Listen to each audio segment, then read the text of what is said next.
Welcome back to Sunday Morning Cafe, where our ongoing conversation is about building and maintaining resilience.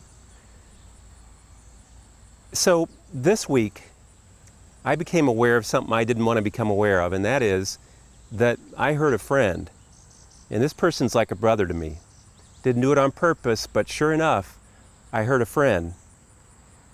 And so that experience that kind of makes me queasy to think about it brings me in touch with something that cuts to the heart of resilience research and practice. And that is the experience of repairing relationships. And if you're going to talk about repairing relationships, you have to start with what does it mean to give a heartfelt, authentic apology. There are some ways to do it and there are some ways not to do it. Let me start with ways not to do it. Have you ever been on the receiving end of an apology that sounds like this? If I hurt your feelings, I'm sorry. If you have, that's not a very satisfying experience for a number of reasons. One of them is that the person who's apologizing is taking no responsibility for what actually happened. And so a person could imagine that what you're hearing is this message within the message. If you weren't so damned sensitive, maybe your feelings wouldn't be hurt.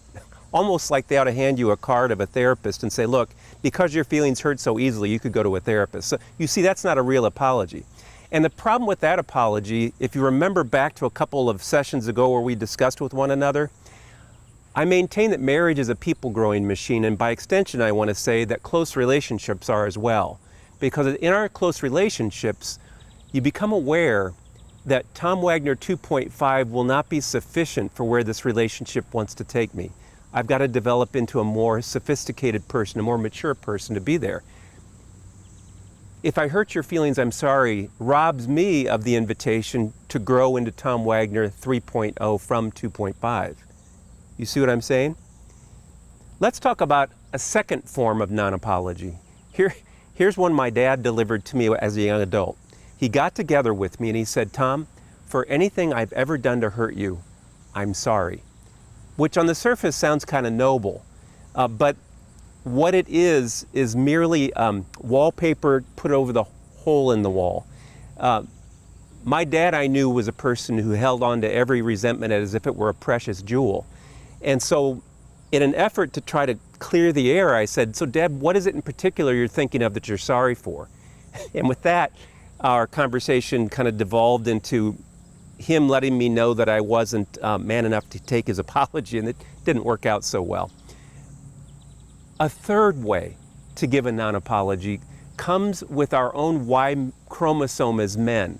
And I hear this one all the time, particularly between a husband and a wife. It goes something like this. When he becomes aware that he's hurt his spouse, he describes his good intention in that activity. And I'm convinced that it's a good intention is to say, if you only knew that I didn't mean to harm you. In fact, I might have meant to help you. Maybe it will take some of your pain away. Guess what the problem is, though? It comes across like an excuse. If you could take an apology and divide it up into 100 equal parts, what I'd say is if you simply have to describe what your good intent was, spend no more than 10% of your time on that, maybe 5% maybe 2% of your time on that. Spend the 98% on delivering your apology. And while we're at it, what does a good apology sound like? Well, it involves 5 elements and pre-work. The pre-work is to really try to do what the Lakota Sioux talked about. Before you understand someone, try to walk in their shoes for at least a moon, the cycle of a moon. To try to get out of my shoes and into that person's shoes and really reflect on what we're talking about here. That takes some long, slow work. Having done that work, the first part of the apology is to get together with the person that you hurt and let them hear your description of what you did that harmed them. As near to the truth of it as you can get to. Your understanding of how you harmed that person. The second part, include in that description the short-term bad effects that it had on the person as you understand them. What's the third part? The long-term bad effects as you understand them. and be very open to taking this slowly, because the person might want to add to that. And your attitude while they're letting you know about the harm, if they choose to do that, is simply one of humility. You know, you leave the defensiveness at the door and you listen carefully and you take a humble posture and a thankful posture as they tell you these things. So what's the fourth part? It's the apology itself. Very clear, unambiguous words that you practice in front of the mirror that sound like this. I'm sorry. I apologize for what I did. I ask your forgiveness. And it may be this person won't forgive you. That's not your problem. Yours is to make the clean apology. And the final part is something, I'm going to use this language, is to make amends, which involves something beyond the apology, that I'm going to do that requires self-sacrifice, that shows you that I have resolved to never, ever, ever do that again, and not to be the kind of person that could do that again. When it comes to forgiveness with a capital F, where I've broken trust with someone, that generally, the invariant prescription I'm going to give a person, like say for infidelity, or some other way of breaking trust with someone, will involve an inward journey, frequently psychotherapy, where a person's getting in touch with their deep story, like my childhood, like how I was parented, like a wound that may have happened in my life that makes sense out of how it is that I could have done this once or repeatedly. Having gotten a hold of that story, to be willing to vulnerably share it in such a way that the person who was harmed says, that makes sense to me, that resonates. But there are other examples of amends. And that leads me to tell a story that doesn't have to do with marriage, doesn't have to do with a peer relationship. It has to do with my relationship with my daughter. I think she was 8 years old when this thing I did required me to have to make amends.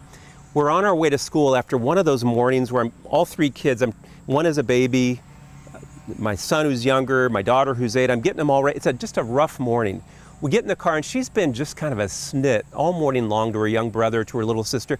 She's doing it in the car again, and with that, I lose it. My temper gets big, and I'm getting louder and louder and letting her have it, to the point where my son, who was aggrieved by her, says, Dad, no, it's not that big a deal. But I pull the car over and I keep my rant going, to the point where now there's tears in the car. We get to school, and as I'm letting my daughter out of the car, I remember, oh, she's leaving this car to go take that test she's been studying for 2 weeks. And I feel like this big. So I call a friend of mine and I say, well, what do I do with this? You know, and in the warp and woof of that conversation, he suggests, well, what's she like? And she likes hot chocolate. So, well, could you get somebody to watch the kids at the end of the day and take her out for hot chocolate and discuss it? That's a good idea. So I took her to our local coffee shop, got her hot chocolate, and we talked. And I made my apology, and I said to her, what's an amends that will make sense? Because that's language we use in our relationships in the family. And she said, my daughter's birthday is leap day, so every 4 years she gets a big birthday.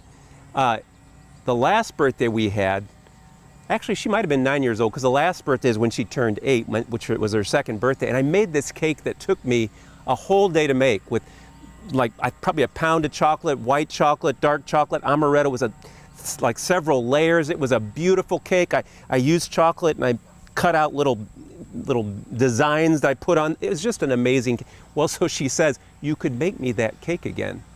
I offered it, so I did it. The following weekend, I made that cake for her.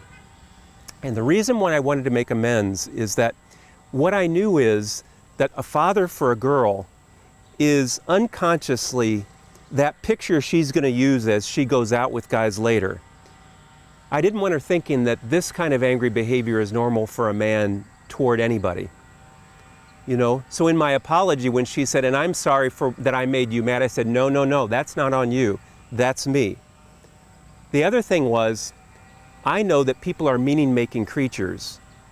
And I know that at any given moment, a person is sizing up another person and putting a frame of meaning around them.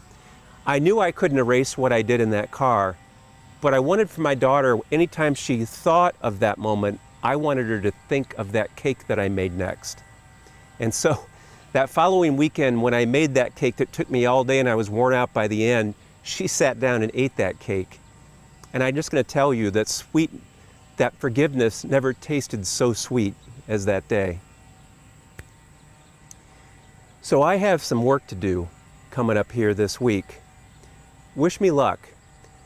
With any luck at all, if it goes the way I hope it's going to go, next time I stand in front of you to lead a conversation like this, you won't be seeing Tom Wagner 3.0. You might just see Tom Wagner 3.25. See you next week.